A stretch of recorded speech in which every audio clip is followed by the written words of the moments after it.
The Quran is a miracle. Nothing else like the Quran has ever been produced. The Quran is the strongest proof that Muhammad was a true prophet. We hear these claims made quite often, but do we truly understand them? What makes the Quran so otherworldly? Why is the Quran a miracle? There are many reasons, but for now, let's explore three big ones. Reason number one, the Quran is a literary masterpiece. So what, you might ask? There are lots of great works of literature in the world. This is true, but there's something different going on here. How many literary masterpieces do you know that were first conveyed by an illiterate person? How many of them were spontaneously created in response to unscripted questions without a drop in linguistic quality? How many verses were recited in a culture with such strong oral tradition that the poets were prized above all others, yet the poets of that time were unable to mimic or improve upon them? The Quran accomplished all of these things. When Al-Walid ibn al-Mughira, a hater of Islam until his death, was asked to critique the Quran, he responded, "And what can I possibly say? There is not a single man among you who is more versed in poetry than I or in prose. And by God, what he says bears no resemblance to any of these things." By God, his statement which he utters has a sweetness to it, and a charm hovers over it. Its highest parts are fruitful, and its depths gush forth without end. Reason number two, the Quran contains historical information that could not have been known at the time of revelation. It's common to argue that many of the historical narrations in the Quran were taken from the Bible.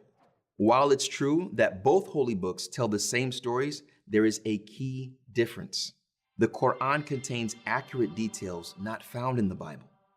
For example, in the Quranic narration, in the story of Joseph, peace be upon him, the ruler of Egypt is never referred to as the Pharaoh. In the biblical version of the same story, the ruler is called the Pharaoh. Why is this significant? Because the king of Egypt in Joseph's time was not a pharaoh. Historians have found that during the era of Joseph, the rulers of Egypt were an invading force from Palestine, and hence they were called the Hyksos, literally foreign kings, not pharaohs. This isn't a coincidence. Later in history, during the time of Moses, the ruler of Egypt was a pharaoh and is referred to by this title across several chapters in the Quran. There are many other examples of the Quran departing from the biblical narrative or adding new details to biblical stories that would later prove to hold some historical significance. Maybe there was a version of the Bible available to Muhammad, peace and blessings be upon him, that has since disappeared. This would make sense, except that the historical record indicates that there were no versions of either the Old or New Testaments available in Arabic, Muhammad's language, until a century after the Quran was revealed. There are also no known versions of the Bible that would have contained the accurate historical details found in the Quran. Maybe a Jewish or Christian scholar taught Muhammad these details.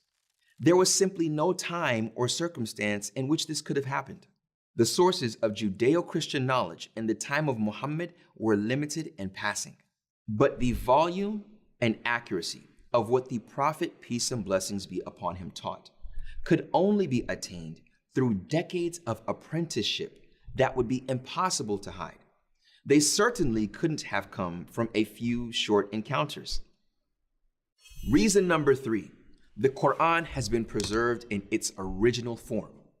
The Quran itself contains verses in which God promises its preservation. Is this in itself a proof? As it turns out, yes.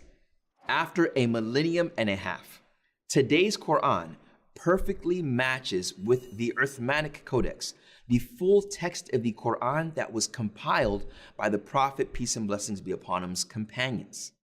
The consistency of the Quran's oral transmission is also rock solid. Every oral recitation all over the globe is consistent with every other oral recitation, and they are also compatible with the written form of the Quran. As we have seen with the Bible, this is extremely unlikely to happen on its own.